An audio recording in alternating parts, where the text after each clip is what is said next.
But tonight, what we saw was a man who, while performing one of the most important acts of his presidency, remains unwilling to take responsibility for the problems that face this country, preferring instead to cast blame once again on his predecessor.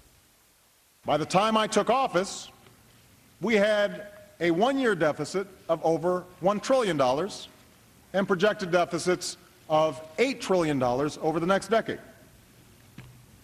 Most of this was the result of not paying for 2 wars, 2 tax cuts, and an expensive prescription drug program.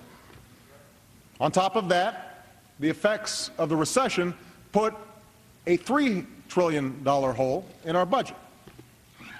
All this was before I walked in the door. Wow. So will it ever end bashing Bush? And joining me with reaction to the president's speech is former Republican presidential candidate, Senator John McCain. Senator, we might be able to blame you, Senator. You didn't win the election.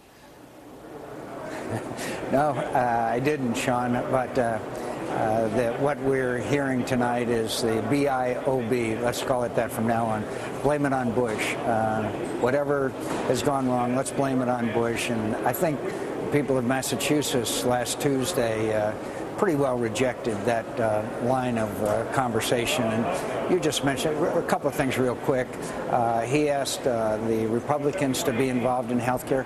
We would love to be involved in health care. We never have been, and we have lots of proposals. I've talked about them with you on this show: malpractice reform, going across state lines, et cetera, et cetera.